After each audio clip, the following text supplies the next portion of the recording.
Good evening. It feels like we just left you moments ago on our live feed from this morning. Good evening, everyone. Good evening. So happy that you're here. This is our Lemon Live at 5. There's so much news that the things that we thought we were going to discuss this morning, we did not get to a lot of it because of the Pete Hegseth hearing. So here's what's going on now. We have a lot to talk about, especially as it relates to what's going to happen on social media platforms, okay? Because we're hearing Elon Musk is reportedly in talks to buy TikTok. So it's another chapter in this Maga civil war. And then we're going to talk about Pete Hegseth's confirmation. Well, not really, because everything has been said. And then give you an update on the fires in California that we have been following and the very latest on that. And also, why don't we start here? Because let's put this up. The former First Lady, Michelle Obama, she says, I'm not doing it. I'm not doing it. I'm not doing it. And this is a big move right here. According to all news sources, pretty much, Michelle Obama will not attend Trump's inauguration. Hello, Ann Marcel. Hello to all the Lemonheads and all of the folks who are our members. We appreciate it. Michelle Obama's not going, the former First Lady. She didn't attend Jimmy Carter's funeral. If she had gone to Jimmy Carter's funeral, she would have been seated or had to be seated next to Donald Trump. You know what she has said about Donald Trump. We've all seen how she reacted to Donald Trump's first inauguration. It was written all over her face. And now the former First Lady, Michelle Obama, is not going. Here's Michelle Obama, what she said about Donald Trump at the Democratic National Convention. Here it is. Years, Donald Trump did everything in his power to try to make people fear us. See, his limited, narrow view of the world made him feel threatened by the existence of two hardworking, highly educated, successful people who happen to be black. I want to know, who's going to tell him that the job he's currently seeking might just be one of those black jobs? Okay. Now I want to know how you feel about that, because, you know, the whole Jimmy Carter funeral of it all, and this has been a big talk. She was not there. And, you know, I said what I said. A lot of people said what they said. Some people were side-eyeing Barack Obama. Others are like, give it a break. You know, don't talk about it and what have you. But this has become a thing, and it is unusual for a First Lady of the United States not to attend, or a former First Lady not to attend an inauguration. Having spoken like that, okay, having spoken like that, and having had the energy that the former First Lady and the former president and the Democrats, what they have said about Donald Trump, should they go as well? So I'm going to ask you a couple of questions, and producers, you can put it up in the polls. Do you think that it is okay and Michelle Obama should not go? And do you think Democrats should go? Do you think Democrats are normalizing this behavior that most sane, rational people will agree is not normal behavior? And all you have to do is watch Pete Hegseth's confirmation hearings today. Karen White says, Michelle is not like other First Ladies. She campaigned for Harris. Well, look, a lot of other First Ladies, well, I shouldn't say a lot, but a number of other First Ladies have endorsed, and I believe campaigned for someone.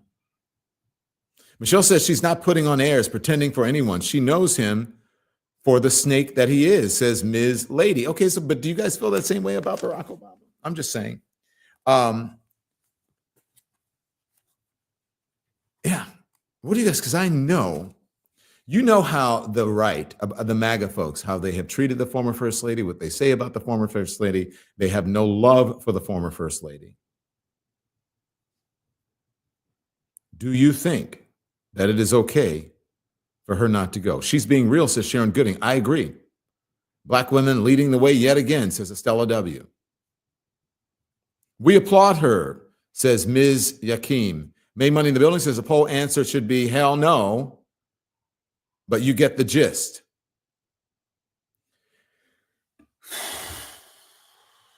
How do you think this is going to play out?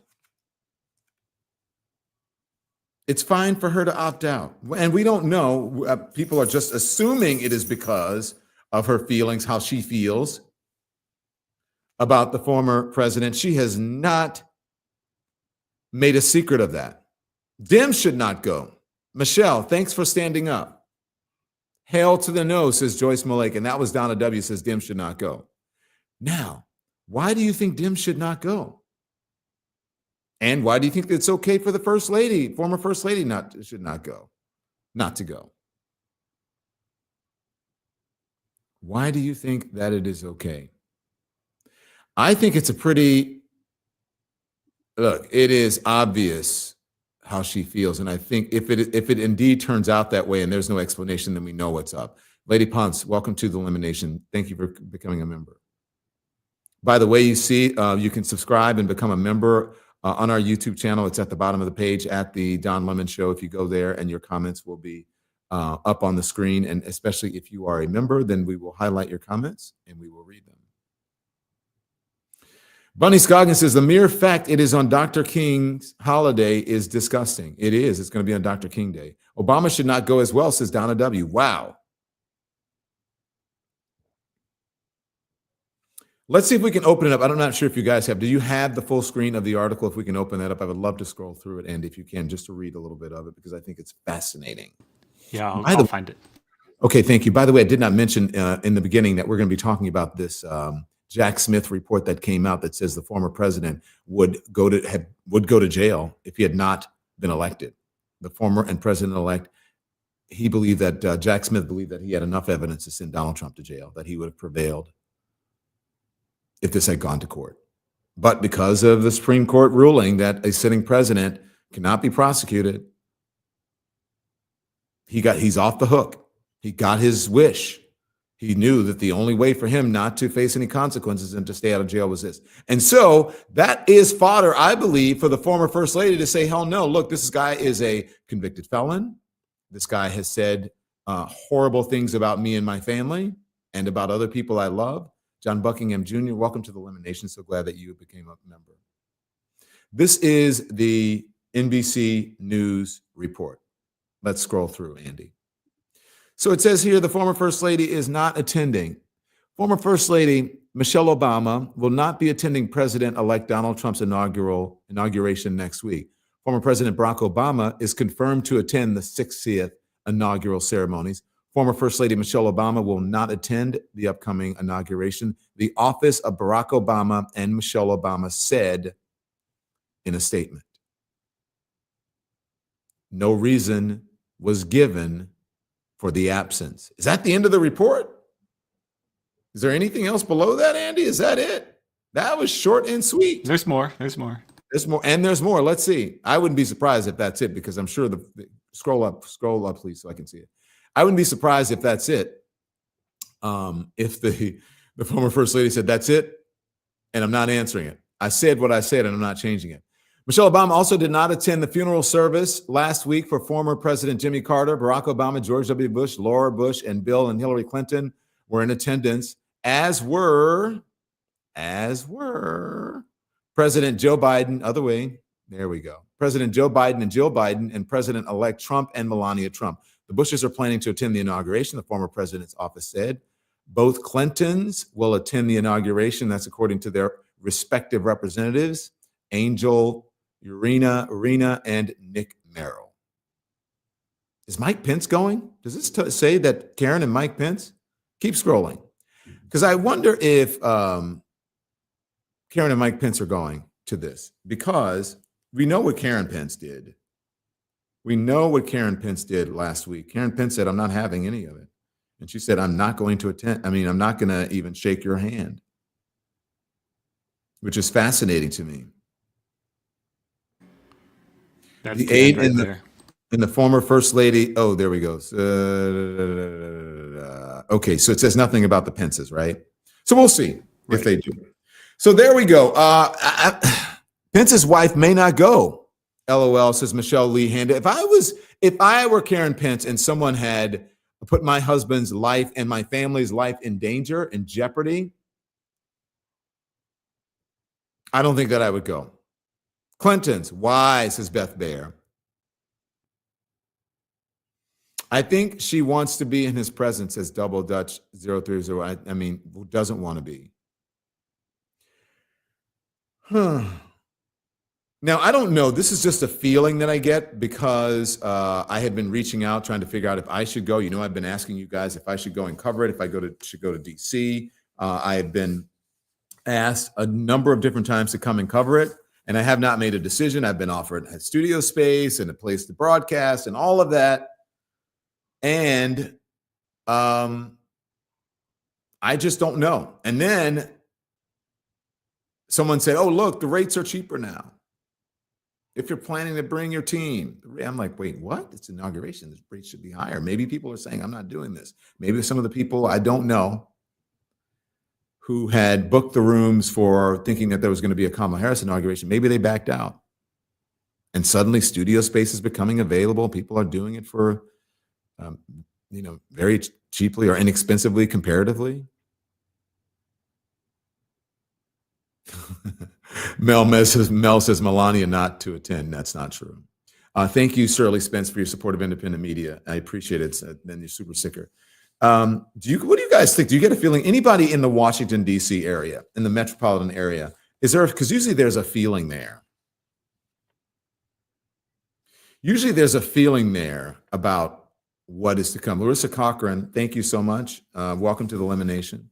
Usually there is a feeling there about what's going on, if there's an energy in the air, because whenever there's a different administration and a different party, there's an energy that happens in Washington. The people in the Oval Office, the people in the White House, whatever party is controlling that, tends to control the sort of atmosphere around Washington, D.C. So it's much more open, much more liberal, much more diverse, much more inclusive when it was a Barack Obama administration, and people were like ready to party. They were happy and they were out and enjoying themselves. Or a Biden administration as opposed to a Trump administration and a Bush administration. The Bushes did not really do anything. If you don't remember, they didn't go out much. They did not entertain much. And so Washington was a sleepy town when Bush was in office. W. Bush. They just want to use you, Don. Don't go, says USTFU 678. Perhaps. And if I did go, would I be normalizing it? Would you guys think of me as you've been thinking about our morning show folks over on MSNBC and Morning Joe? Because I certainly would not be going to bow, kiss the ring, or to acquiesce. I would go to cover it the way that we covered the Pete Hegseth hearing this morning. This is not normal. This person is not qualified by any measure, and let's not pretend. Boycott all of it, you guys are saying. Holy schmoly. Okay, we will discuss other things that we need to discuss now. And this is going to get some of you guys riled up. Maybe it doesn't matter to you, but do you care if we have one or two people that control the biggest social media platforms in the country? Billionaires, people are calling it oligarchy. Cynthia A. Johnson, thank you for your support.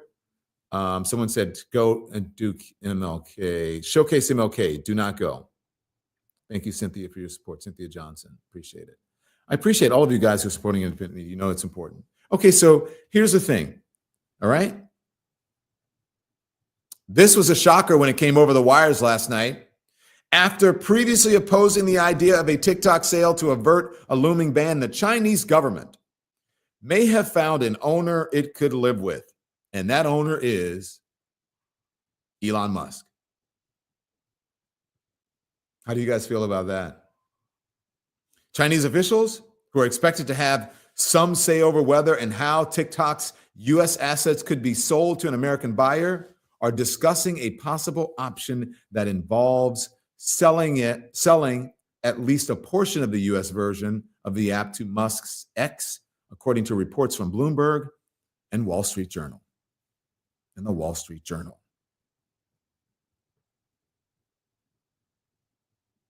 Wow. What do y'all think of that? You'll have Mark Zuckerberg with Facebook, Instagram, and Threads. You'll have Elon Musk with Twitter and TikTok. What are you going to do? You going to get off all the apps? I don't know if you can get off all the apps. Hell no, but it could happen. You guys are saying hell no. The discussions would mark a stark reversal in China's stance on a TikTok sale just days before the law that could ban the app in the United States and is set to go into effect. To avoid a ban, the law would permit TikTok's parent company, ByteDance, to sell to a U.S.-based owner.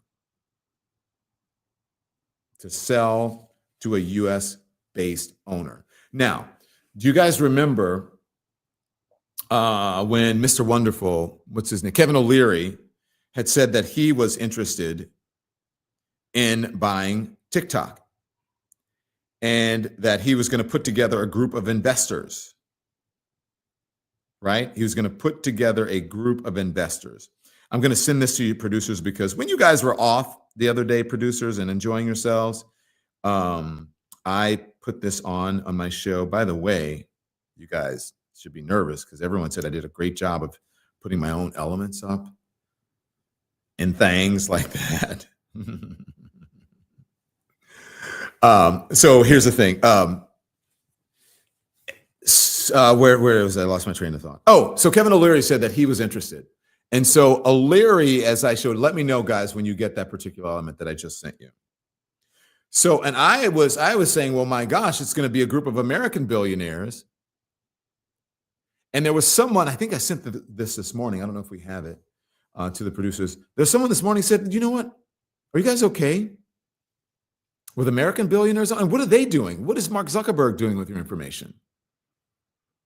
What are the Meta folks doing with your information? What are the X or the Twitter folks doing with your information? Nicole Patrice Cox says, join Fanbase. Fanbase says Nicole Patrice Cox. Shop with Cole says Fanbase. Everyone keeps saying Fanbase, Fanbase. Okay, Nicole, I got you. Forrest Harrison says Fanbase. What do you do? So it could be Elon Musk, and you know how Elon Musk, there's a report today that Elon Musk, and if you guys get a headline on this one, please show it as well, find it. Elon Musk apparently is setting up an office in the White House. I think it's the West Wing that has been reported. So it could be Elon Musk, or it could be this gentleman who said he wanted to put together a group of investors to try to buy TikTok. Watch. Got it. Did you guys see that? And Andy, you should have corrected me because you know what I did? I was watching on the live feed. So my bad. I was thinking, why isn't Andy rolling this thing? And Andy was scrolling. So look at that. And I think the tweet said something like, I had a great day golfing with the former president and he shot or whatever. And he shot this, and I would suggest that you try the Trump burger. I remember what it said. It's not up on this picture, but this was Mr. Wonderful, Kevin O'Leary, who wants to buy TikTok, posting this weekend. I believe it was Sunday, saying, hey, so you guys are okay with a group of American billionaires who are obviously MAGA supporters,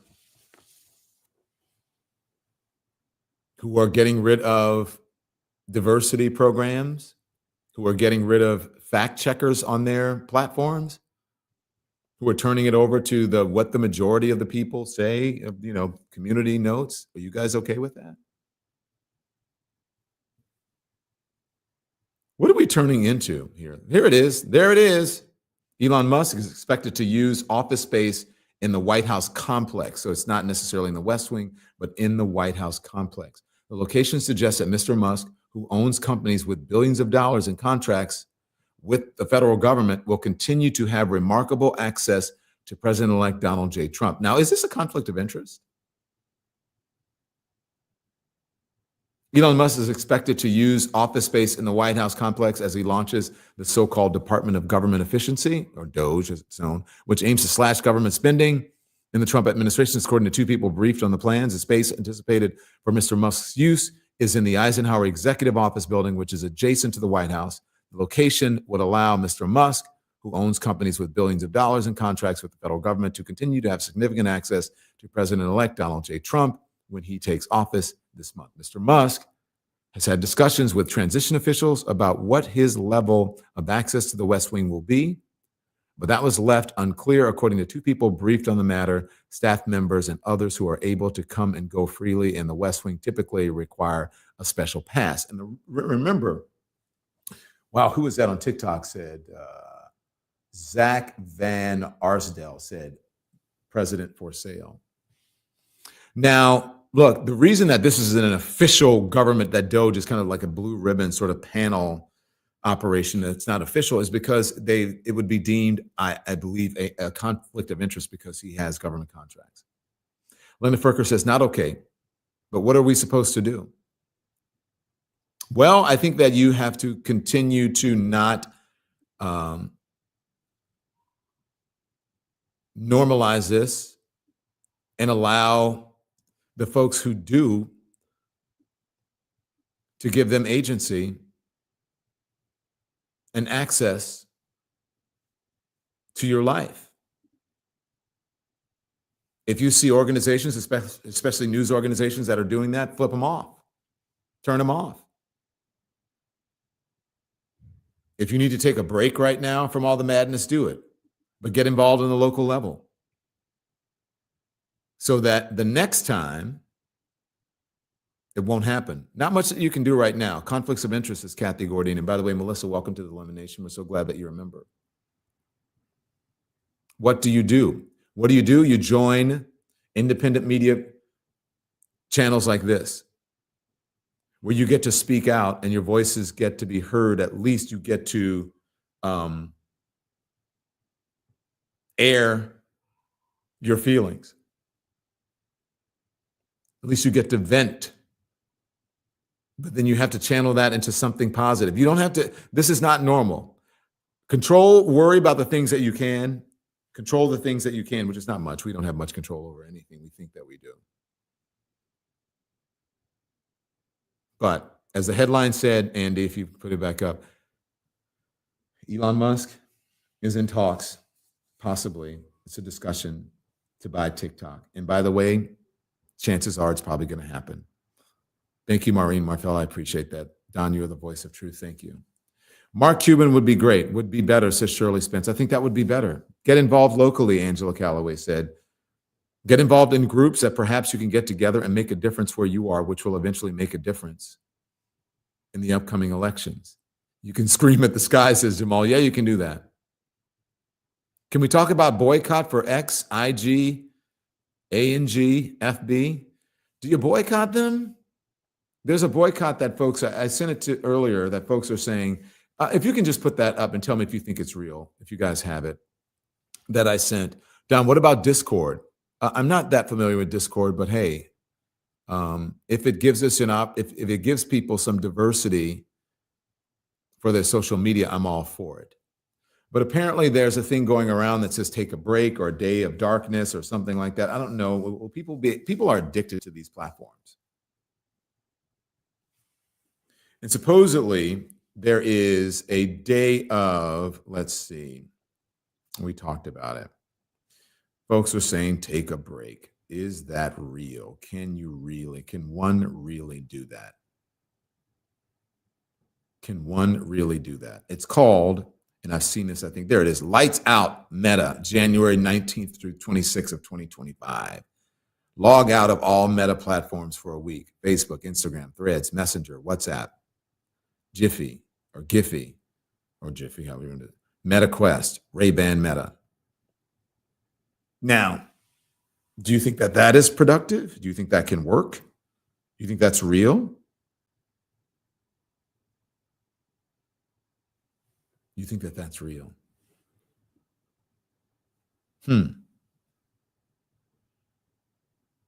Fascinating. So here's the thing. So that's why I said it's going to be tough. So they're saying lights out Meta. I'm sure they're going to say, talk about TikTok or whatever. There's a TikToker, and this just shows you how addicted people are. There's a TikToker who is saying that a ban on the TikTok app is fascism. Watch this. Fascist countries ban apps. Fascist countries ban websites.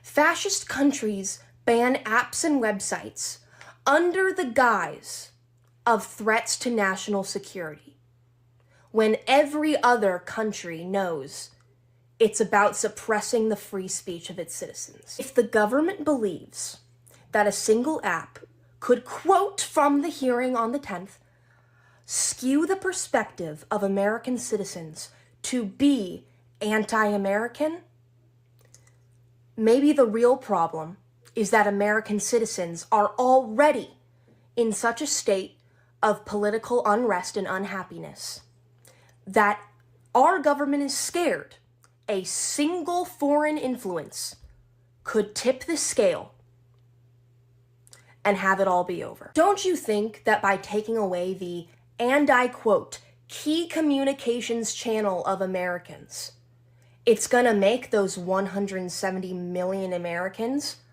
a little more anti-American?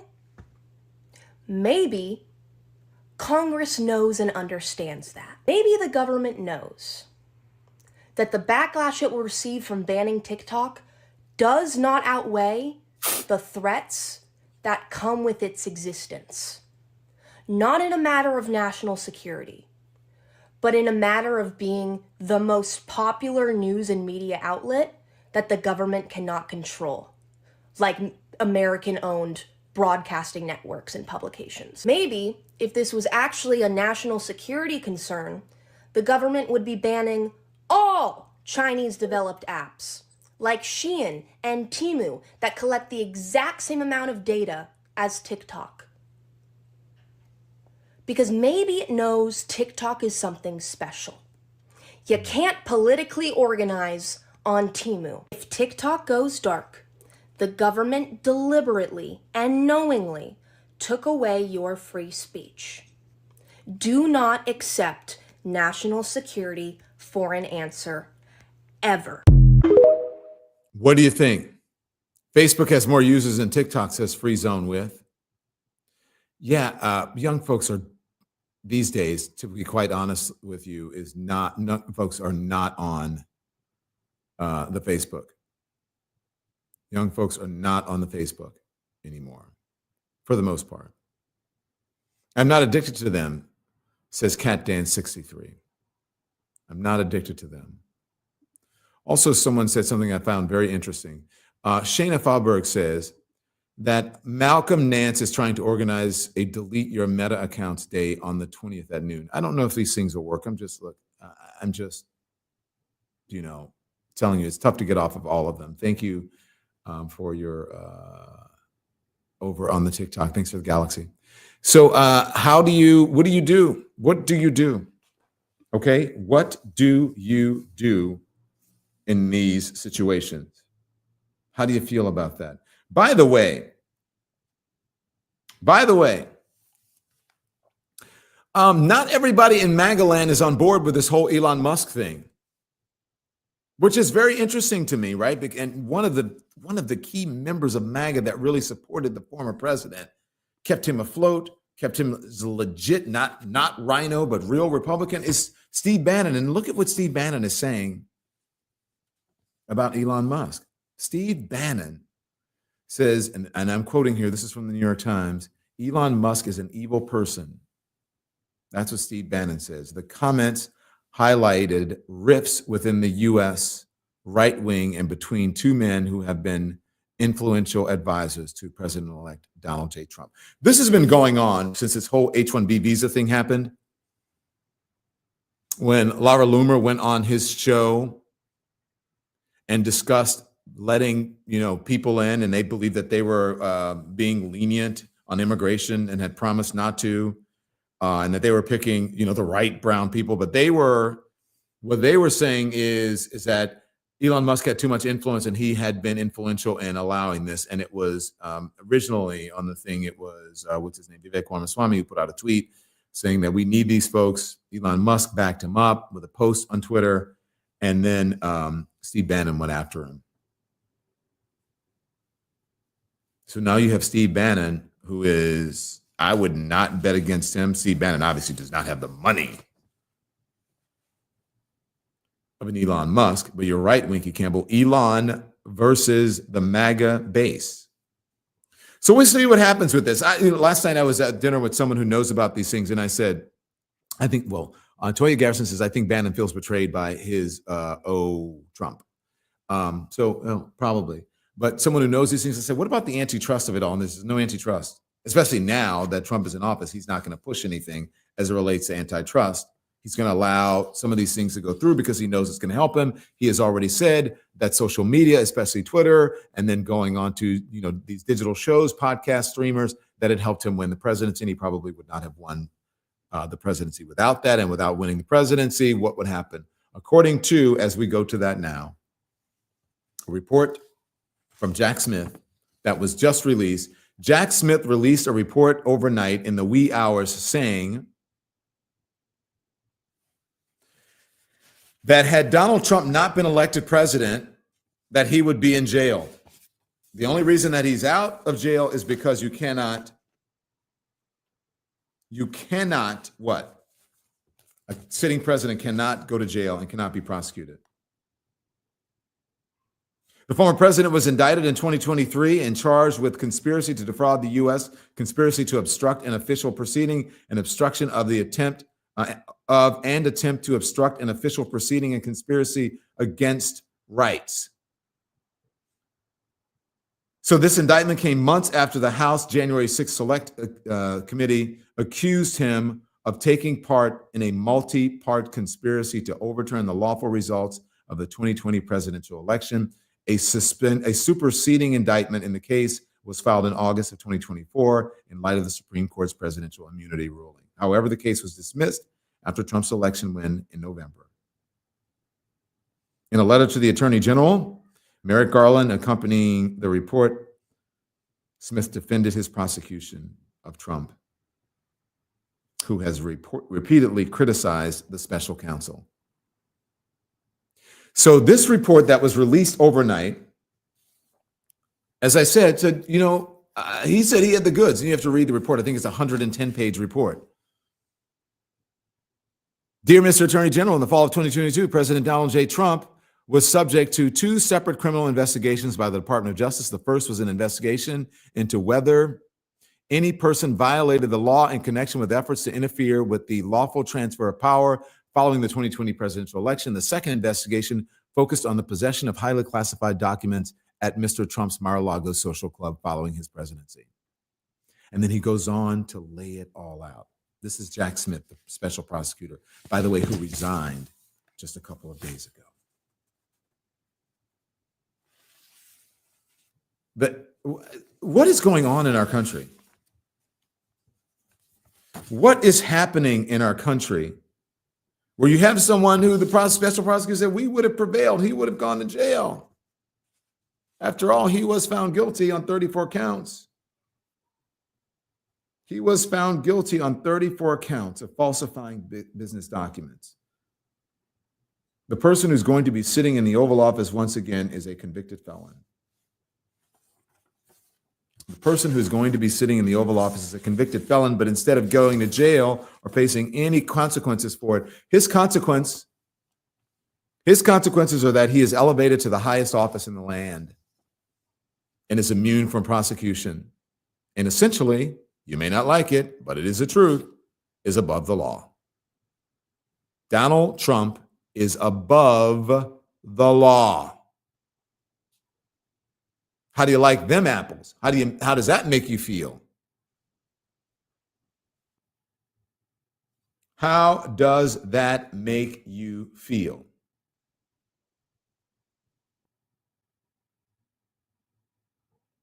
Let me just give you, because I want you to know what's in this report, okay? I'm just going to give you a quickie, okay? This is the ABC News report on the Smith report. Here it is, quickly. Yes, correspondent Pierre Thomas has the details. Good morning, Pierre. George, good morning. Special counsel Jack Smith, in a new report, is calling out President-elect Trump and bluntly stating he brought the case because he believed he would have gotten a conviction. This morning, the special counsel who investigated Donald Trump's role on January 6th and efforts to interfere in the 2020 election has issued a blistering report, sharply criticizing the president-elect's attacks on his investigation and suggesting that Trump's actions warranted prosecution, saying that no, quote, man in this country is so high that he is above the law. Well, The attack on our nation's capital on January 6th, 2021 was an unprecedented assault on the seat of American democracy. As described in the indictment, it was fueled by lies. Smith, who resigned on Friday, accused Trump of unprecedented efforts to unlawfully retain power after losing the 2020 election, and said Trump's cases represented ones in which the offense was the most flagrant, the public harm the greatest, and the proof the most certain. He called allegations that his investigation was politically motivated and controlled by the Biden administration, quote, laughable. This is prosecutorial misconduct, and its primary purpose is to steal another election. Trump's legal team overnight made a last-ditch effort to block the release of the report, but Judge Aileen Cannon, who was nominated by Trump, rejected their request. Trump's attorneys had argued the release of the report would be unfair and was an attempt to harm the incoming president by a weaponized Justice Department, saying, never before in our nation's history has all right, we the get Department it. of Justice We know what he has to say. All right, thank you. Thank you, Andy. We get it. He said, oh, it's a witch hunt. It's all of these things. Tim's home. Sorry, the dogs are barking. Go ahead. You can come in now. It's all of these things. He's going to say it's a witch hunt. Oh my God, they're against me. It's the Dems or whatever. When the evidence is there, when the evidence is clearly there. TikTok are reacting to reading the Smith report. Here it is. Y'all, the Jack Smith report is out, and it is precisely what we thought it would say. He's a criminal. This man should not have been allowed to run. What makes me mad about that is I've seen people accidentally film themselves committing crimes thinking that they were just being funny, and they get arrested. This man can commit crimes all in front of the cameras, in front of the media, and everybody runs around like, I don't know, is it a crime? He does it behind closed doors. No one knows whether or not if it's a crime.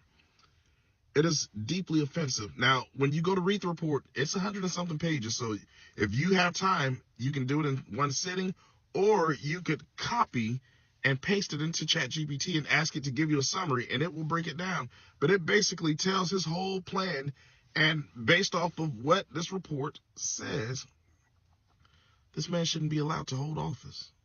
And yet here we are. It is so offensive.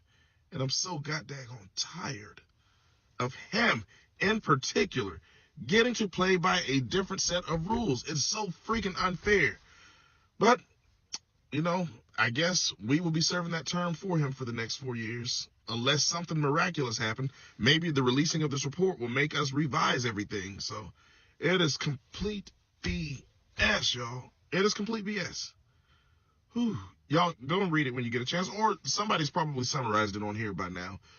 Go and listen to their summary because, yeah, it's as bad as we thought it was, if not worse. You're muted, Don. What would I do without you, Andy? Thank you. I agree with him. And I love hearing from real people rather than talking heads or whatever. I love hearing from sometimes the best wisdom comes from the average, everyday American citizen. Okay?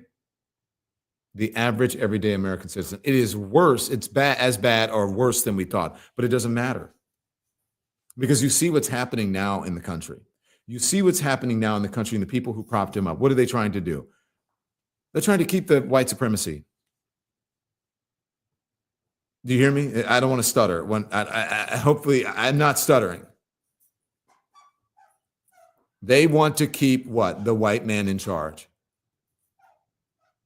They want to keep a certain kind of person. They want to keep their place. They want to keep their power. This was not about the price of eggs, everyone. Not at all. If it was really about the price of eggs, let me just say this. If it was really about the price of eggs, do you think that you'd have people who are controlling these large platforms? Do you think that they would care? No, they're billionaires. They don't care about the price of eggs. What they care about are tax breaks. They care about keeping their power. They care about making more money. This was not about the price of eggs. This was not about the price of eggs. Now, remember, I said that I had something, and you guys, here it is, because I'm going to go to the Robert Reich, who asked the question very succinctly. When I said, what do you think this was about? How do you feel about billionaires, American billionaires controlling the narrative, controlling your social media sites, controlling the media? It's always about money. You're right, on TikTok. This is about money. Now, how do you, the China of it all, it's whatever. But let's play Robert Reich. Answer this, riddle me this for you. Saying we shouldn't worry about how China might be using TikTok to steal our data and manipulate us. But why aren't we at least as worried about the US billionaires who own the other apps stealing our data and trying to manipulate us? Very succinctly, very simple. And I've been saying that. I didn't even know that he said that, and I said the same thing. I had no idea that he said that. And I said the exact same thing. My dog with a squeaky toy. Okay.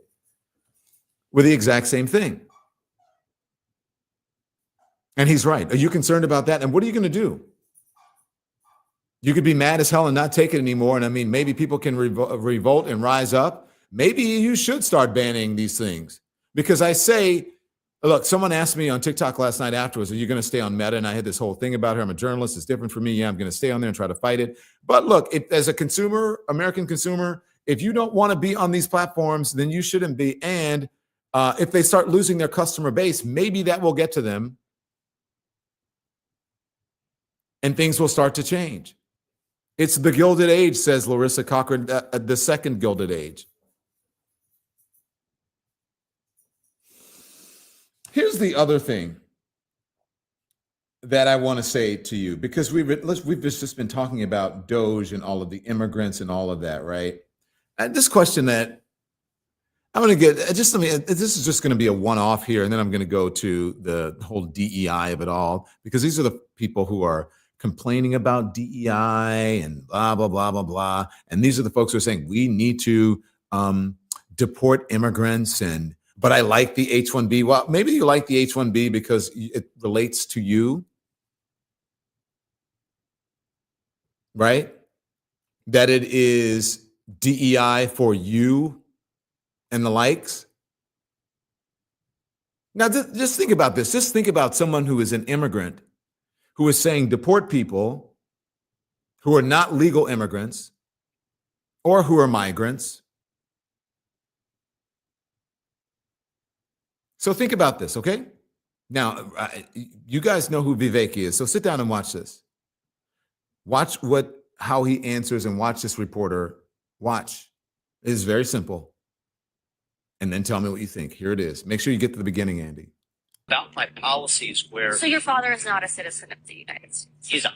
Okay. And your mother, when did your mom take the citizenship test? Was it before or after you were born? After I was born. After you were born. Okay. And I believe in being... Play it again, please. Play it again. About my policies where... So your father is not a citizen of the United States? He's not. Okay. And your mother, when did your mom take the citizenship test? Was it before or after you were born? After I was born. After you were born. Okay. And I believe in being... Now, does that make him an anchor baby? Does that make his parents legal? Would his parents have been deported under the same circumstances?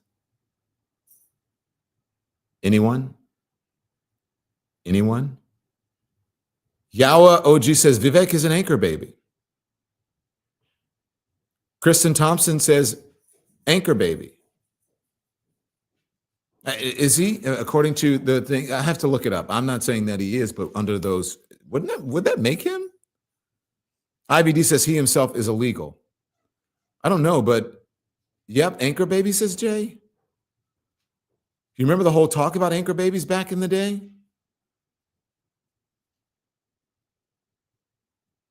Main Money in the Building says disqualified Vivek. Yes. No, this has to be a joke. No, Melina, and see, no, it's not a joke. We've been saying that from the beginning. That's why I say, like, the MAGA folks and a lot of people, like, really, are you that dumb that you haven't figured this out yet? Have you not done your research? As you say, I got to do my own research about this and the vaccine and whatever.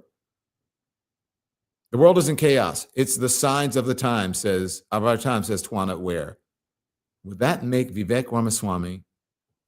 And I knew that for a long time, but I hadn't gotten to it because there was not a point where it naturally came up for me. Fair is fair, says Ann Speaka. I guess they go too. Multicrafter says he'd be one of the first to go if they repeal birthright citizenship.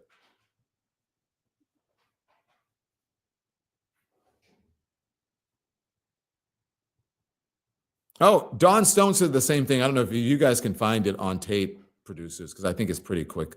Elon and his brother are on camera, says Dwan Stone, saying the same thing or something similar. His brother said that. His brother was like, I think we might have been illegal. Now, that's what according to his brother. And that is, look, that's actually what was said there. But that is Vivek Ramaswamy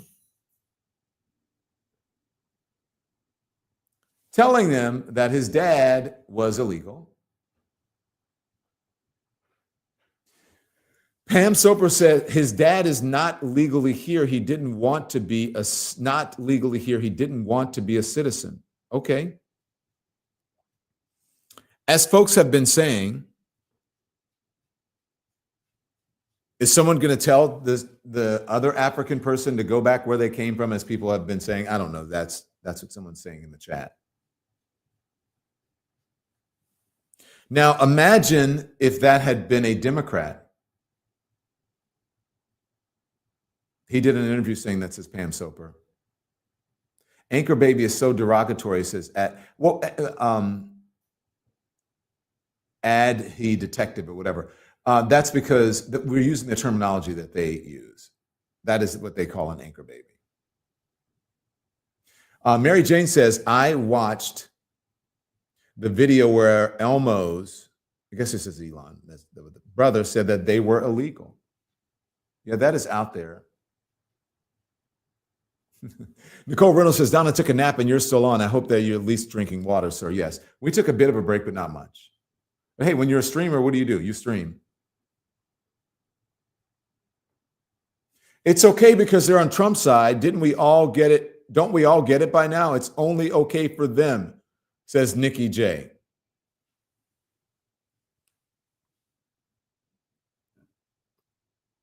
Leah Michelle says, not Elmo. I had not heard the Elmo thing either.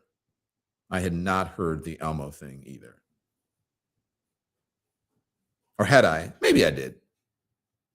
Maybe I had heard the Elmo thing.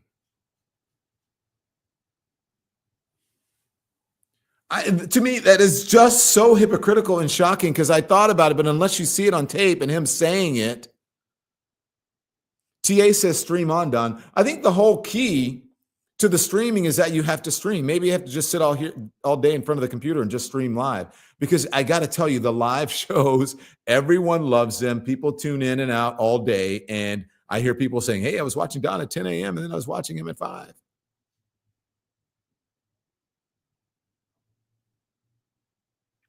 By the way, as you see at the top of the chat, if you'd like to be a member, you can click on that link at the top and you too can become a member. Subscriptions are free. You can subscribe to our channel. And if you're watching us on YouTube, make sure you hit the thumbs up, okay? Because it affects the algorithm. And if you're wondering why the folks who are on TikTok, if you're wondering why I'm looking straight ahead and not at you, it's because I'm doing my show, which is on Instagram. It is streaming live on Instagram and you get the full show experience. Also, you can become a member, you can subscribe, and you will get your comments highlighted, especially if you become a member. Did you guys find the whole brother thing saying that we are illegal? I'm not sure if you found that. Stand by. You have it? Okay. Wow. Here we go. Look at that. The producers are so awesome. Everything is awesome.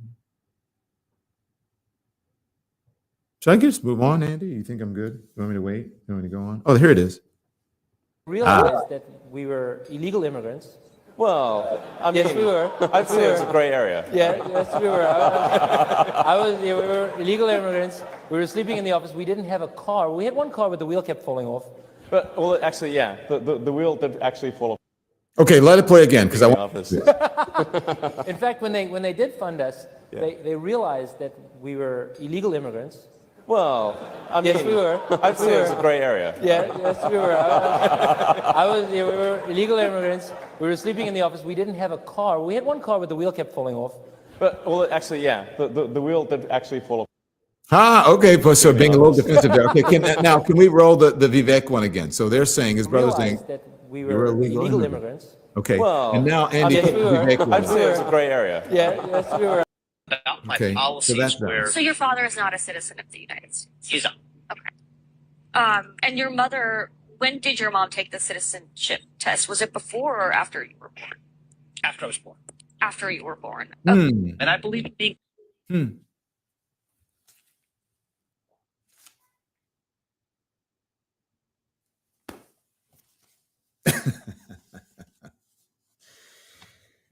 Oh my gosh, boy, oh boy, oh boy, oh boy, oh boy, oh boy, oh boy, oh boy, oh boy.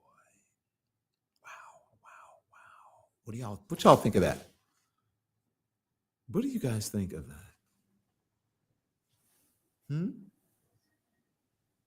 Come on now. Be honest with me, especially if you're a MAGA folks. I'm just saying, what do you think? That's all I'm asking. I'm just asking questions, as Tucker Carlson would say. I'm just asking questions. Just asking questions. I'm just asking questions. Ms. Lady says rules and laws are different for them.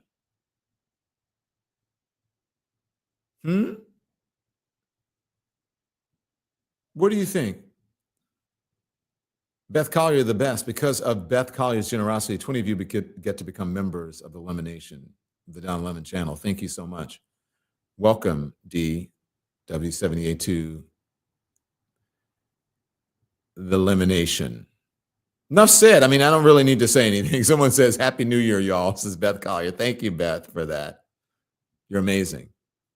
It doesn't matter to MAGA, says Angela Calloway. That doesn't matter to MAGA. Amazing. Okay. And then let me just say, before I get to the fires, okay? Before I get to the fires, I'm not sure if you guys, do we have the thing in the chat that we had? Do we have anything of the hearing of Hegseth today? Do we have anything of Hegseth? Not the thing that I just sent, but the thing that someone sent earlier to me, which I believe was sort of, this is literally worse than active combat. Yeah, I have that done. Can we see that? And I have not seen that. I want to see what that is. All right. Yes or no? Veterans organizations that will help our veterans get every damn thing that they deserve because they signed on the dotted line to keep us safe. Just like So if you guys watched it today, I said we weren't going to play much because we played so much today. I would love if we could get the Tim Kaine of it all, because I know that there was one of Tim Kaine. If you guys just find me Tim Kaine, please. And you can find Tim Kaine and just a couple of these. I know that we went over this morning, but I just want to make a point here. Okay, let me know when you have it. Now, I'll just talk. I'll just talk until you find it. But Pete Hegseth really was in the hot seat this morning with his hearing. Okay, because he was being, they were going over at the hearing and they were in, we will use that. Okay. So look, Pete Hegseth was had a hearing this morning because he's being appointed. They want to appoint him as Secretary of Defense, and he really was on the hot seat because they were asking about his alleged prior behavior. They were asking about how he had working with a military organization, how it had allegedly been mismanaged, and that they had to call in a forensic accountant to deal with it after he left. And yeah, Pete Hegseth got tore up today, mostly by Democrats. There were some Republicans who had some questions for him, but it was mostly Democrats. Okay. Let's play this of Pete Hegseth being questioned, please. Here it is. Okay. Thank you, Mr. Hegseth. I'm looking forward to this opportunity to talk. I want to return to the incident that How you long is this, by the way, referenced guys? a minute ago that occurred in Monterey, California in October 2017. Let's see what Tim Kaine brings. At that time, you were still married It's to your pretty second long. wife, It's the correct? whole entirety of his Okay, question. this is us earlier today. We're going to play it for you. I want you to just see it. fathered This a is us. child by a woman who would later become your third wife, correct? Senator, I was falsely charged, fully you- investigated, and completely cleared. So you think you were completely cleared because you committed no crime. That's your definition of cleared? You had just fathered a child 2 months before by a woman that was not your wife.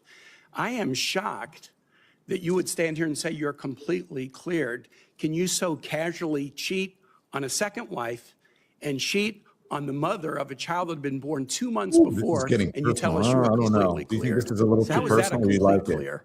Senator, her child's Like name is it or not? Gwendolyn Hope Hegseth, and she's a child of God, and she's 7 years old.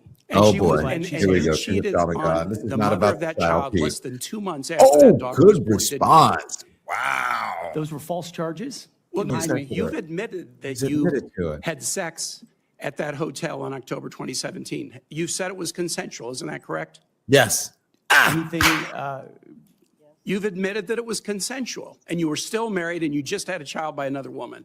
again, How do you explain your completely judgment? false charges against me, You fully investigated, and I was He completely clear. you admitted have admitted that it was you had sex while you were consensual. married to wife two after Thank you just had you. fathered a child by wife three. Woo! Juicy. You've admitted that. Now, if it had been a sexual assault, that would be disqualifying to be Secretary of Defense, wouldn't it? It was a false claim then and a false claim now. If Answer it the had question. been a sexual assault, that would be disqualifying to be Secretary of Defense, wouldn't it? That was a false claim. Oh, So you're talking about a hypothetical. So you can't tell me whether someone who has committed a sexual assault is disqualified from being Secretary of Defense? Senator, I know in my instance, and I'm talking about my instance only, it was a false claim. But you acknowledge And you it was cheat, but you fully acknowledge investigated. that you cheated on your wife and that you cheated on the woman by whom you had just fathered a child. You have admitted that. I will allow your words to speak for themselves. You're not retracting that today. That's good. I assume that in each of your weddings, you've pledged to be faithful to your wife. You've taken an oath to do that, haven't you? Senator, as I've acknowledged to everyone in this committee, I'm not a perfect person, not claiming to But be. no, I just asked a simple question. You've taken an oath, like you would take an oath to be Secretary of Defense in all of your weddings to be faithful to your wife. Is that correct? Yes. Oh my gosh. I have failed in things in my life, and thankfully I'm Answer redeemed the by my Lord question. and Savior Jesus In Christ. finalizing My Lord and divorces Savior from your Jesus first and Christ. second wives, were there non-disclosure agreements in connection with those divorces? Senator, not that I'm aware of. If there were, would you agree to release those first and second wives from any confidentiality agreement? Oh my Senator, God. it's not something I'm aware of. But if there were, you would agree to release them from a confidentiality agreement? Senator, that's not my responsibility. Did you ever engage in any acts of physical violence against any of your wives? Senator, absolutely not. But you would agree with me that if someone had committed physical violence against a Wow, spouse, Senator that would be Tim Kaine is the disqualifying to only serve as Secretary of one Defense, at correct? these- Senator, at this hearing who absolutely not understood have the I ever done that. assignment. You would agree that that would be fire. a Watch. disqualifying offense, would you not? Senator, you're talking about a hypothetical. I don't think it's a hypothetical. Violence against spouses occurs every day. And if you as a leader are not capable of saying that physical violence against a spouse should be a disqualifying fact for being secretary of the most powerful nation in the world, you're demonstrating an astonishing lack of judgment. The incident in Monterey led to a criminal charge, a criminal investigation, a private settlement, and a cash payment to the woman who filed the complaint. And there was also a non-disclosure agreement, correct? It was a confidential settlement agreement off of a nuisance lawsuit. Right. During an interview, you claimed that you settled the matter because you were worried that if it became public, it might hurt your career. Do you maintain that you were blackmailed? Senator, I maintain that false claims were made against me. And ultimately, Your attorney those used false Tim claims- Kaine is I had the opportunity only to one who attest my understood innocence the in those false assignment. claims. More of this. But you didn't please. reveal any of this to President Trump or the transition team as they were considering you to be nominated for Secretary of Defense. You didn't reveal the Tim Kaine is action. going in. You didn't Thank reveal you, the Tim criminal Kaine. complaint. Finally, someone You with didn't reveal some the criminal balls. investigation. You didn't reveal the settlement. You didn't reveal the cash payment. Why didn't you inform the commander-in-chief and the transition team of this very relevant event? Senator, I've appreciated Is it every too early part of for the process popcorn? of the transition team. They have been open and honest with me. We've had great conversations between the two of us, and I appreciate the opportunity that President-elect Trump has given me. You chose not to reveal this, right? Because you knew it would hurt your chances. So you chose not to reveal this really important thing to the commander-in-chief and the transition team because you were worried about your chances rather than trying to be candid with the future president of the United States. Are there any other important facts that you chose not to reveal to the president-elect and his team as they were considering you to be Secretary of Defense? Tim Senator, Kaine! I sit here before you, an open book, as everyone who's watched this process. With multiple I gotta go put some non-disclosure and microwave popcorn in the confidentiality microwave. agreements tying the hands of many people who would like to comment to us. Much has been made of your workplace behavior as a leader of nonprofit veterans organizations and as a Fox News contributor. Were you fired from either of the leadership positions with the nonprofits? I was the leader. I was the CEO of Concerned I know Veterans which for ones, America but and the those executive two, director were of you Vets for fired? Freedom. Were you fired from either And I of was them? never fired from a Do you have veterans organization. Do you have non-disclosure agreements with either of those organizations? Not that I'm aware of, Senator. Many of your work colleagues have said that you show up for work under the influence of alcohol or drunk. I know you've denied that, but you would agree with me, right, that if that was the case, that would be disqualifying for somebody to be Secretary of Defense. Senator, those are all anonymous false claims, and the totality They're not anonymous. The letters We've on the seen- record here. They're not anonymous. On the record, people We've who've seen worked records me with at names Vets attached for to them. Freedom, Concerned Vets for America, and Fox News One of attributing your- to me one of your being colleagues working said- hard every day on behalf of One of my your mission. colleagues said that you got drunk at an event at a bar and chanted, "Kill all Muslims." Another colleague, not anonymous, we have this, said that you took coworkers to a strip club. You were drunk, you tried to dance with strippers, you had to be held off the stage, and one of your employees in that event filed a sexual harassment charge as a result of it. Now, I know you denied these things, but isn't that the kind of behavior that, if true, would be disqualifying for somebody to be Secretary of Defense? Senator, anonymous false charges. They're not anonymous. And I'll just conclude and say this to the chairman.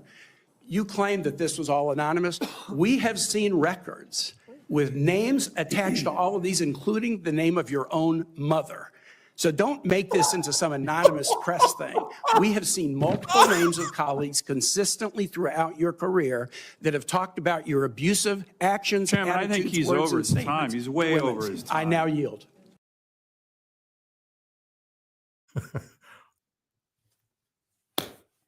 Oh my gosh. So if you guys missed that, you missed it. You missed it. And there was more of that, but not quite like Tim Kaine. Tim Kaine understood the assignment. Who else? So did Elizabeth Warren and Macy Hirano. Understood the assignment. Wow, great job, Senator Tim Kaine, says Danielle P.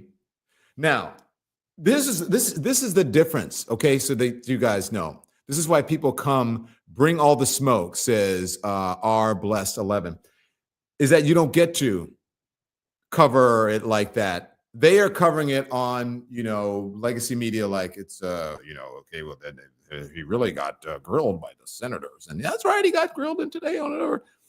And this is not normal. Finally, you can say someone who held his feet to the fire and knew and understood the assignment, and then you guys get to say how you feel about it and not pretend like, oh, this is some normal administration, it's some normal process, some normal, just your sort of run-of-the-mill confirmation hearing. This is someone who is extremely not qualified. This is someone who is just until a couple of months ago was just a sort of weekend anchor that, basically showed up on the network for like his major part was just every weekend. And, you have appearances and he was on had a show on the Fox Nation or whatever that is. Former cable news anchor. Now he did serve with honor. Thank you very much. But everybody who serves is not qualified to be the defense secretary. And then earlier today, what is it? McMullen, John Wayne McMullen. Did I say that right? John Wayne Mullen. What's his name? I think I said that right. Said, what are the qualifications to be a senator? What are the qualifications for that? What are the qualifications to be defense secretary? Well, a good way to figure out the qualifications to be a defense secretary is to compare his resume and his accomplishments to the former defense secretaries, to previous defense secretaries.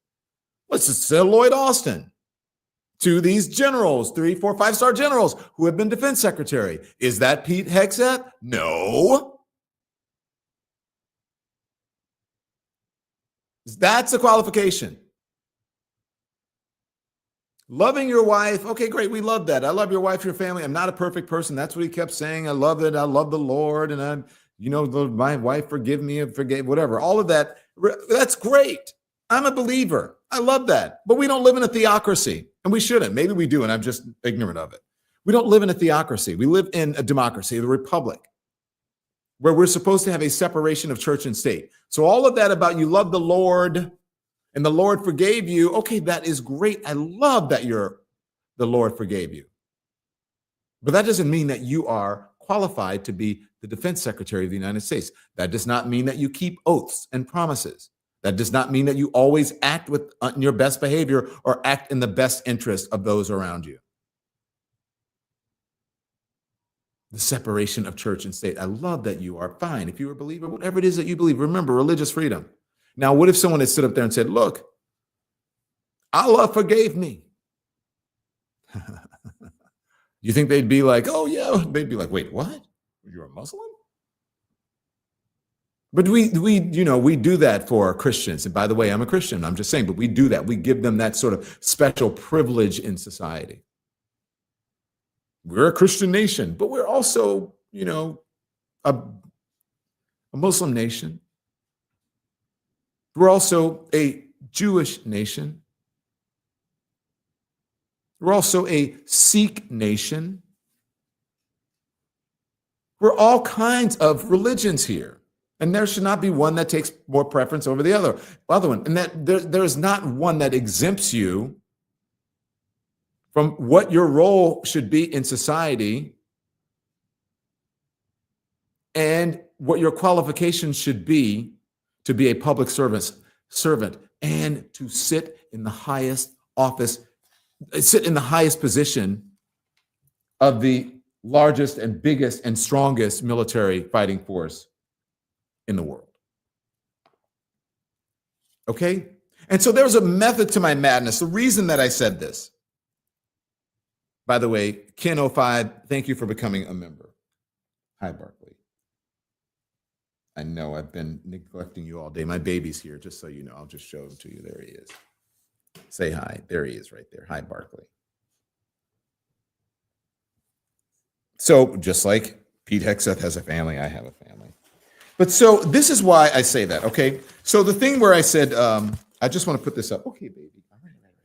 Okay, this is why I wanted to play all of that, is because everything today was about DEI and this person is not qualified, and all this week to be the fire person. This person isn't qualified to be the dog catcher. This person isn't qualified to do that. It's all DEI. She shouldn't be the fire commissioner because she's lesbian. The mayor's a black woman. And it's, all kinds of things. And the DEI in the military and the whatever, it's all about a meritocracy. All of this bullshit that these MAGA folks come up with. All of this bullshit that these MAGA folks come up with. Because, as I call them, they want DEI for white people. And what I call them, this is them. Dummies, exempt of intelligence. That's what the MAGA folks want. That's what I call them. So let me put this up. And it is from my friend, D.L. Hughley, who reposted it from another friend, attorney Benjamin Crump. And I think it is spot on. Put it up, Andy. Here it is. There you go. Anyone else noticed that black women with Harvard degrees and 20 years of experience are called DEI hires. But some random guy on Fox News is expertly qualified to run the Department of Defense. Make that make sense. And also other positions as well. Is Pete Hegseth a DEI hire? I would say maybe he is in the terms, if you're looking at, if you're a qualifying DEI, if that's how you define it, in the way that Republicans or Maga defines it, because everything is about DEI now. That's a new thing. DEI has become the new Antifa. DEI has become the new CRT. DEI has become the new Black Panthers. DEI has become the new trans. Everything is DEI now. Well, what do you think happened? Why did that light bulb go out? DEI? It must have been at wherever they made those light bulbs, it was some diversity hire that did it. That's why the light bulb went out. Man, these people are really full of it. There is nothing about Pete Hegseth, nothing that qualifies him to be the defense secretary. And I agree with one of the senators there today. Do I think he would be a great spokesperson for the Department of Defense or for the Secretary of Defense? Yes, he's good as a media person because he's been doing it for a long time. He studied. He went into the cone. He studied his answers. They told him to stick to certain answers. It's a meritocracy. I'll do whatever is best for the military, what's best for America, and I will take the president's lead, my commander-in-chief. And also, the Lord is my God and my shepherd, I shall not want. My wife stood behind me when I did not deserve it. She forgave me. I'm not a perfect person. I'm not a perfect man. It was all rehearsed.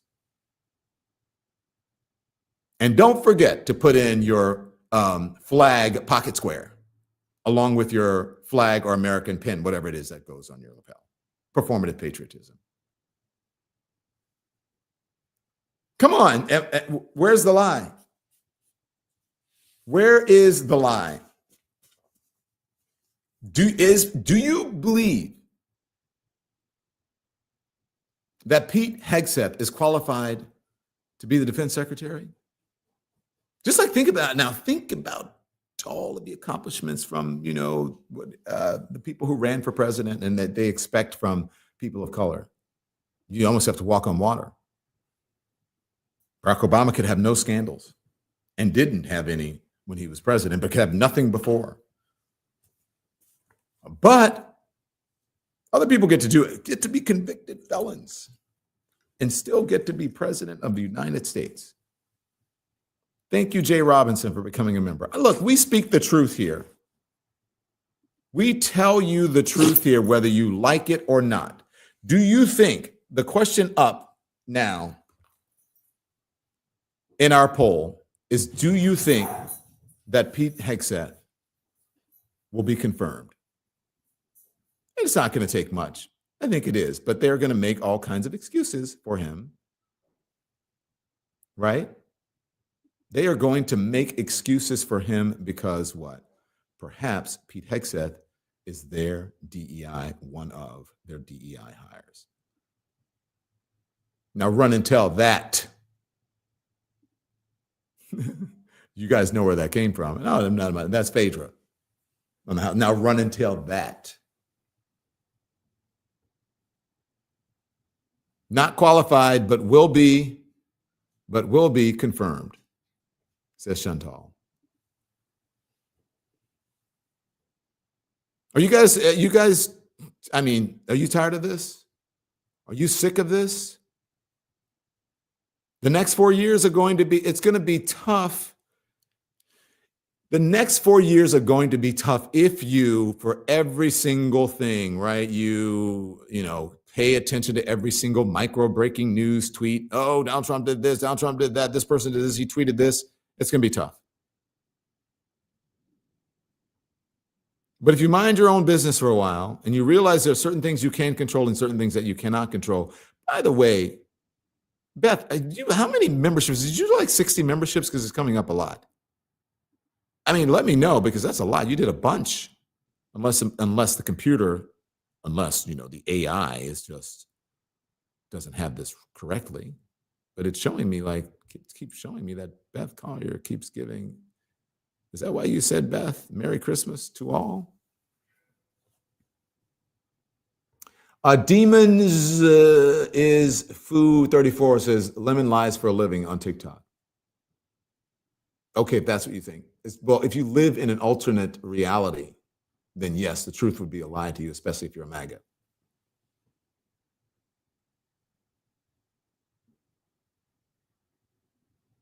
These are fascinating times. 50 says Beth Collier. Beth, thank you. Because of Beth's generosity, 50 folks get to become members of Elimination. Beth made it rain. Do you guys understand now why it's so important for you to support? I'm going to share the love, right? And especially now, if look, we have so many people who are with us, engaged in streaming. Make sure you hit the thumbs up. Make sure you hit the like. You can like and you can subscribe. Subscriptions are free. If you're watching us on a computer, you can just go right at the bottom right of the picture. It'll say there's a subscribe button right under the thing that says The Don Lemon Show, right under the scroll to the right. Subscribe, and you can go and subscribe, and it's free. But you can also click at the top of the chat, our memberships, and you too can become a member of the Elimination. Denise Reich, let's see what Denise says. Yes, I'm finding ways to help me cope. Just watching you and one other. I'm a painter, so I'm lucky. I'm taking a couple of online classes, but to better myself. I will continue to be kind. That is great. That's what you should do. Beth Collier, you're getting so many thanks, so much love in the chat, and I hope you're able to see that. Beth is making it's snowing in Pittsburgh. Well, Beth is making it rain, Crystal Carter, here in the Don Lemon Show chat. Please vote in the midterms, says Reese Nunn. Yes, that is a good thing that you should do. But you guys, I have been sitting in front of this camera and this computer streaming just about all day, except for about 2 hours or so in the middle of the day, because there's so much going on. Now, I don't mind sitting here. I'll sit here and do a live. You guys are tell me, why are you so engaged on the lives? Is it because of the community? Because you like being here? Yes, Linda Ferker, Beth is the bomb. Oh, I can't say that. I mean that in a good way, algorithm, AI. We're not saying that in a bad way, so don't suppress us or demonetize us. There's certain things you can't say on these platforms. Watching does help, says Kyle. I mean, that is our biggest engagement pretty much, unless we have a big guest, right? Like a D.L. Hughley or someone. But what we have noticed, Tribal Woman, can we put that back for Tribal Woman? Because I want to read her thing. There's my sister with her super sticker. Thank you, Sister Ema, with her $49.99 super sticker. And then there was one, if we can go back, I want to be able to read her thing. I don't know where it is. Crap. Oh, you know what? I'll just. It's up. It's up right now. It's up in the live because I'm looking at the YouTube. Tribal Woman says, Lemon tells the truth, Lemon for president. Thank you for your support of independent media, Tribal Woman. But here's what my friend, after the show, was it yesterday? I think it was, where I said, hey, maybe I should run for president. Or maybe it was Sunday night. I forget what it was. Just sort of, I think it was Sunday night. Just kind of joking around about it. Thank you, big sis. I'm glad you're doing better. Everyone's been asking about you. So I was talking to my friend. She's in LA. She said, I saw your show last night. I was watching. She goes, are you crazy? We need somebody who can actually win. You can't win. I'm like, wait, what? I said, well, I was kind of joking, but that, you're making me feel bad. I got what she was saying, but I don't think she understood. It was kind of a tongue in cheek, but there were people who said, maybe you should run for president. And I said the other night, maybe I should, and then I would just do like an all digital thing to see how it would work just doing digitally. But that will be tough if you have certain people that are controlling the algorithms, right? Because then how do you know who they suppress and who they amplify, who they shadow ban, right? How does one know that? And shouldn't we be concerned about that as it relates to the information, as it relates to the internet and the social media of it all? Don does tell the truth. A great community, says Maureen Marfell. Maureen, thank you for your support. I appreciate it. Beatrice became a member. Congratulations. Welcome to the Lemon Nation. Yes, Don for president. Karaoke inauguration. Laughing and speaking truth. Create a new precedent. Yeah, that would be great. We need some joy. And yes, by the way, I will tell people on Sunday night, I did a stream. I did it by myself. I thought it would be a little crude. I sat right here in my living room. There was no fancy graphics, no scroll, no comments up on the screen. It was me putting up sound bites. And at the end, my family, my little family and me, or my little family and I sat right here and we did a little karaoke for you. With our doggies, Tim and I, with our doggies, we are just like everybody else, even though we are a same-sex couple. Happy-go-lucky little family, just trying to live the American dream. Just trying to bring a little levity and a little fun and a little normalcy to a time that's not so normal. Fires raging in California. Fires raging right now in California. Let me give you the latest on the fires that are raging in California, because you need to be up to date on that as well.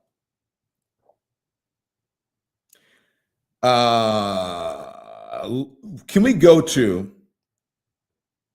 the professor Char Miller explaining about these fires and how does one fight a fire typhoon? These are the times we're living in. Watch this. Have been blamed on aging infrastructure and water shortages. Back it up. I want to get the beginning in. The fires have been blamed on aging infrastructure and water shortages. Can you just walk us through how you see those issues playing into this fire? I think they're minimal and minuscule. When you have winds of 100 miles an hour, you are not a firefighter. You're, as one fire boss told me, at 10 miles an hour, I'm a firefighter. It's anything over 30 and I'm an observer.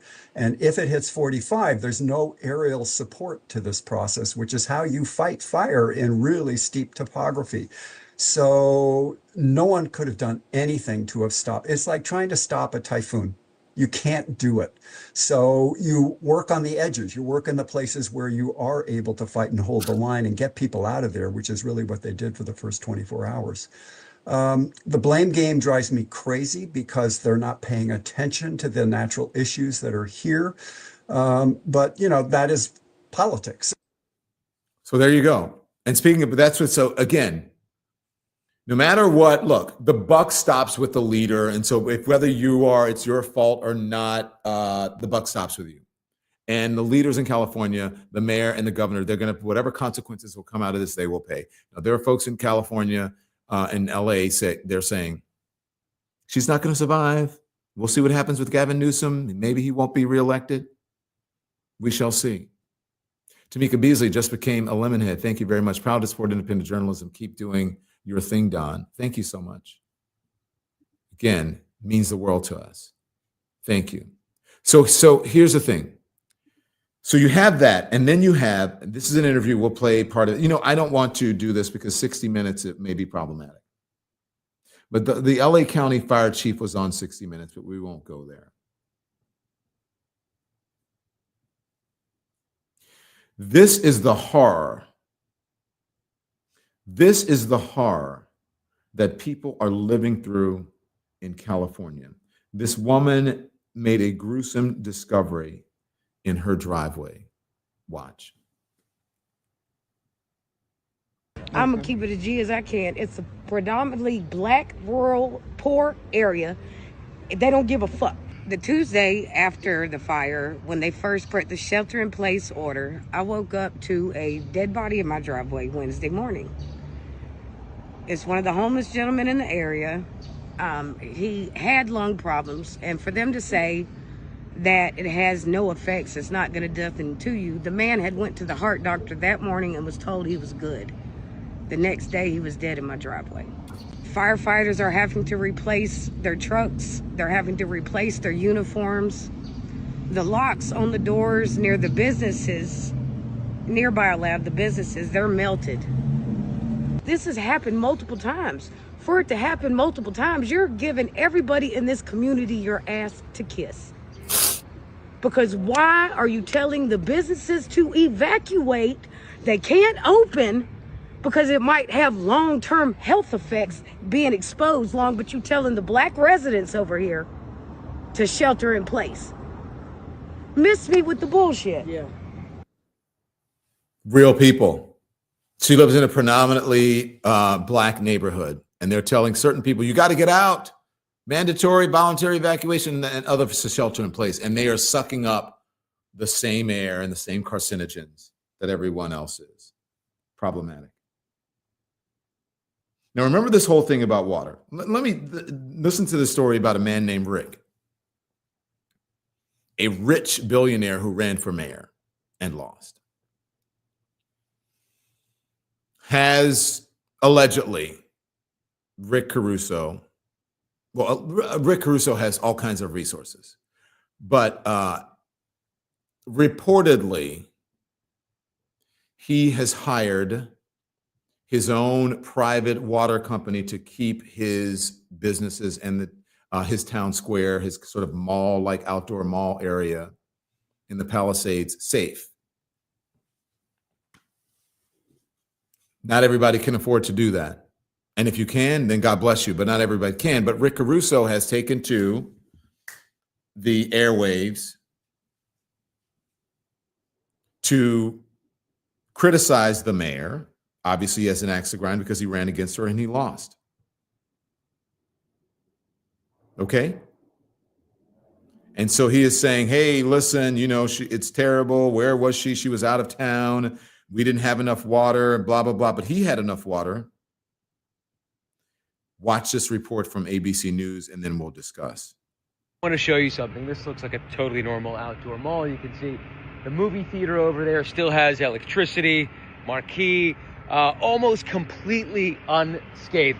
And there's a reason for the fact that Palisades Village, which is this outdoor mall that many people have come to know here in the Palisades, is still here and didn't burn like everything across the street. And that's because tankers, private tankers, were hired by the owners to patrol, to keep water in fire trucks that could fight off the fire as it encroached, to prevent this happening there. And right now you can see them, they're at it again, filling up these small firefighting vehicles with hoses from those tankers. You have a couple of thousand gallons in each. How many thousands of gallons in each one of these tankers, do you think?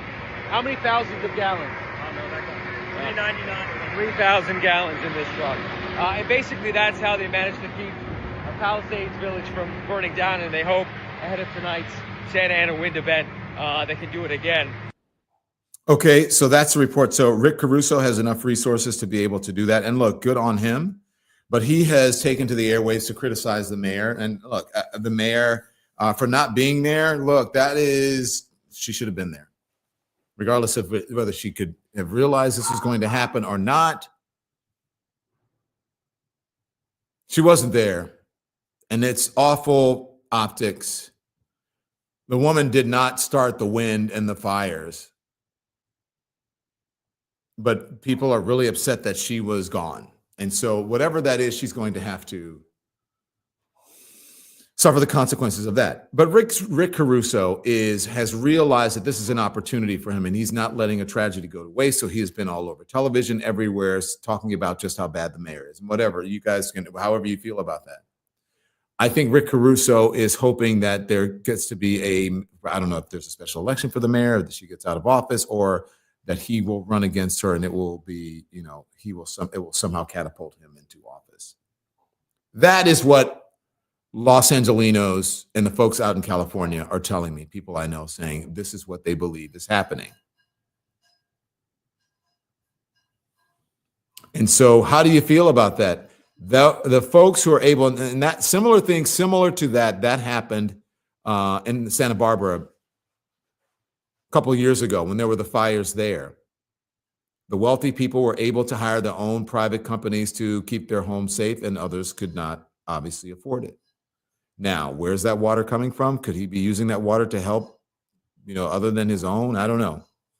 Perhaps he's doing some good things. I don't know.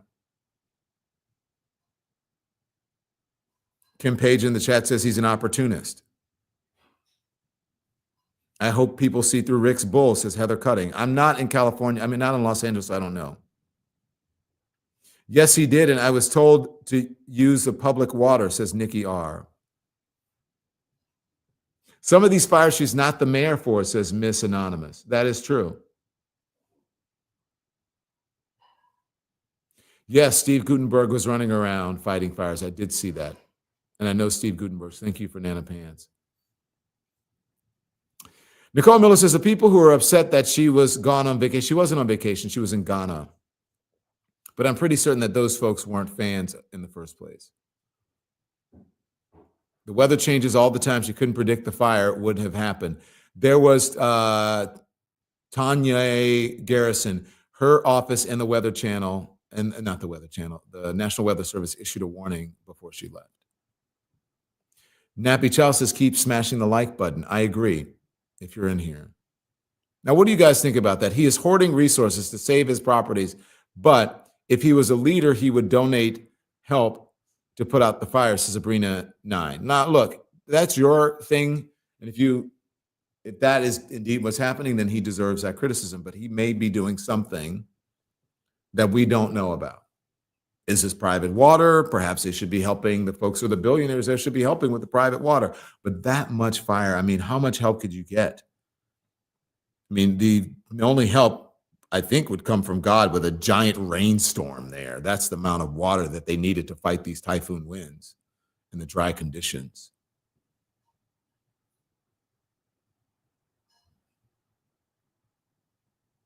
Allison Kinsey, thank you for your support of independent. Allison says, Don, look at the artist, the author Navi Robbins. He did an art piece with women on the mountain overlooking a fire. That was done in November after the election in November of 24. Okay, we'll take a look at that. Thank you, Allison. Sometimes there's just too much to handle, says the Barnett. Yes. But for the folks who are saying that, it happens all the time, and so these warnings or whatever, sometimes people don't take them seriously, it is a wake-up call, obviously, that they should take them seriously.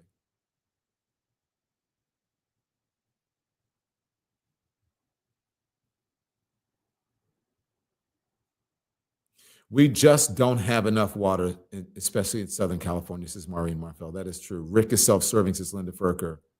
That's really horrible, says Guinevere Gopp. So look, that is our day today. And I love this community, and I hate to leave you because we have been sitting here streaming all day, and I'm going to sit with you a little bit and read for your comments if you're interested. And I want to get some of your feedback because I think it's important that you get your voices heard. And by the way, let me just be honest with you, okay? I think this was so important today. I have a 7:30 flight. It is 6:38. I'm not going to make it to the airport. I'm going to see if I can book a later flight. Because this is important that you guys get to be heard, especially on such a momentous day when it comes to news. And this is how we're going to cover the news going forward. No false equivalency.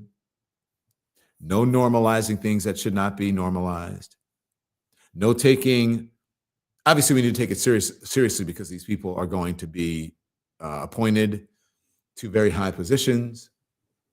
They're going to be obviously the leader of the free world. Can we please get this up?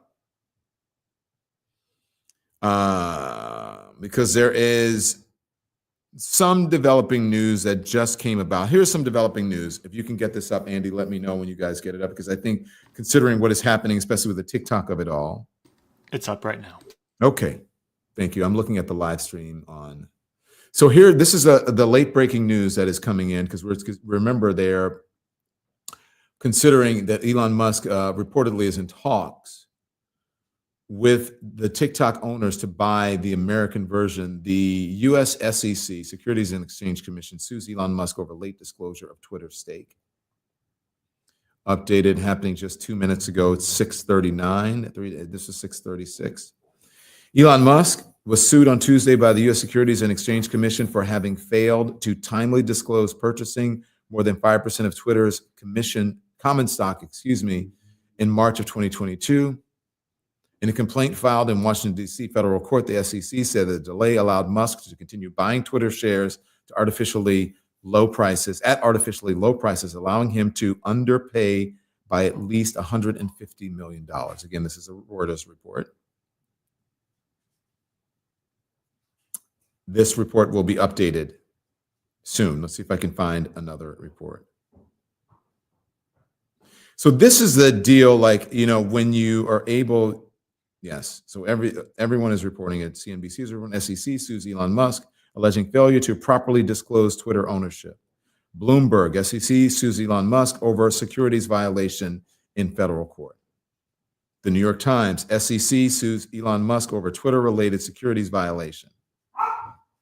SEC accuses Elon Musk of delaying disclosures on Twitter share position, according to the Financial Times. These are extremely serious allegations. And again, this is an allegation.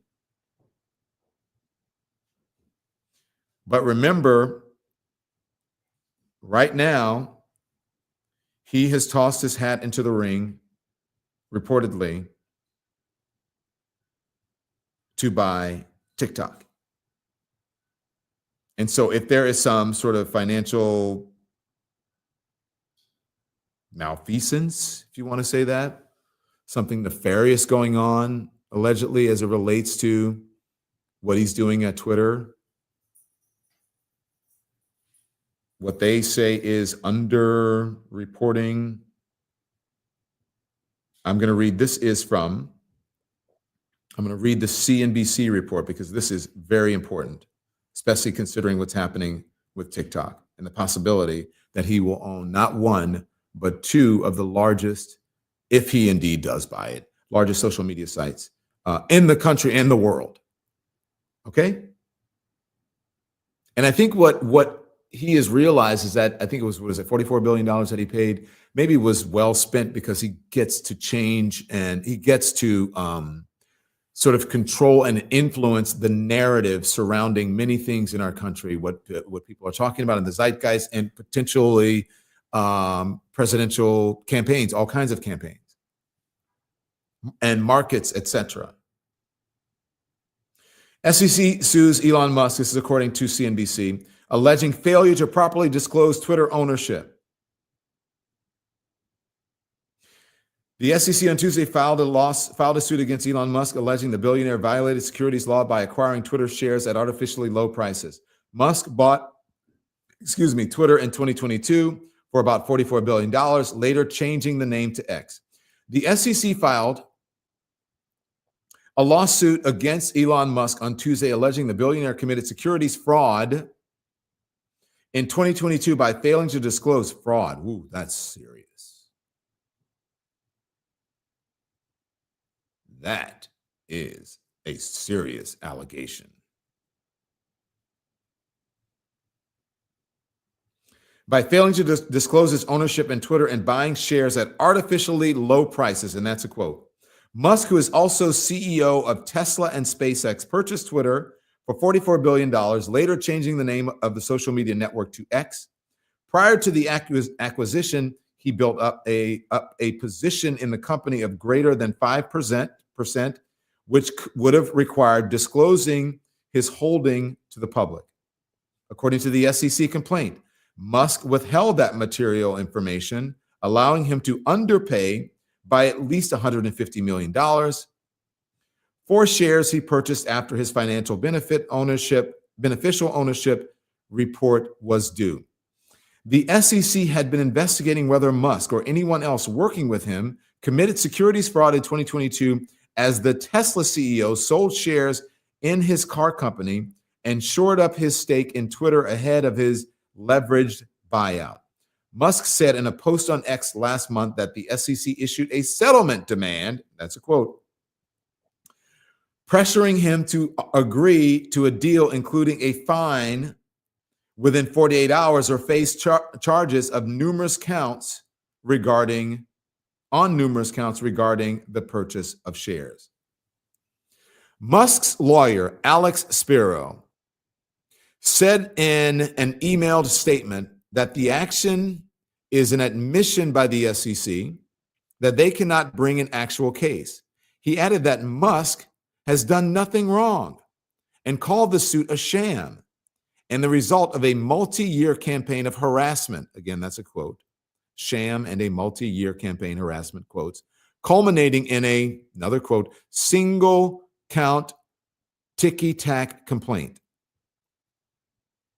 Musk is just a week away from having a potentially influential role in government as President-elect Donald Trump's second term begins on January 20th.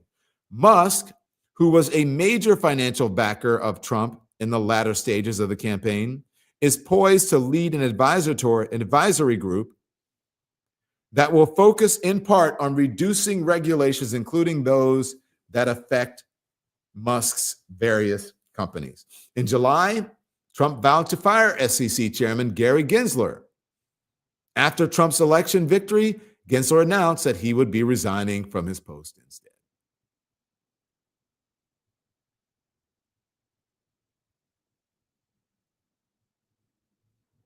Y'all, let me read that again. Okay. In July,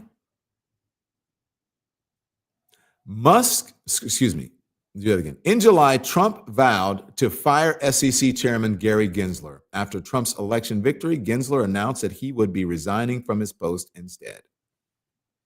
In a separate civil lawsuit concerning the Twitter deal, the Oklahoma firefighters' pension and retirement system sued Musk, accusing him of deliberately concealing his progressive investments in the social network and intent to buy the company. The pension fund's attorneys argued that Musk, by failing to clearly disclose his investments, had influenced other shareholders' decision and put them at a disadvantage. Interesting that it is the Oklahoma firefighters here. So there you go with the breaking news. Story is still developing. You see that at the bottom. But back to the top, breaking news, the SEC sues Elon Musk, alleging failure to properly disclose Twitter ownership. Here's what it is. They are saying that this is fraudulent. That this is alleging the billionaire committed securities fraud in 2022 by failing to disclose it. So there you go. Now, again, the reason that this is important on its own, but doubly, maybe triply so, considering his role in the government now, and that he is the potential new owner of TikTok. Now I'm really going to miss the plane. Oh my gosh, I may miss the later plane if I don't get to the airport. I want to know what you guys have to say about this. Maybe I'll have to go in the morning. What do you think? By the way, make sure you hit the thumbs up, like and subscribe. It affects the algorithm. You can become a member. Subscriptions are free, okay? Our membership link is in the top of this chat. Like I said, East Coast Transplant said, Martha Stewart went to jail for less. Go now, Don, says August to winter. I'll be fine. Not to worry. Peggy McGeary says there will be no consequences for him. Butterfly says Monopoly, anyone? That lawsuit will probably go nowhere, says Ms. Lady. President should be allowed to create new agencies. Shouldn't be allowed to create new agencies, says Miss Anonymous. Trust me, this will go away, says D. Alexa. Yeah. Typical rich people bull. So there you go.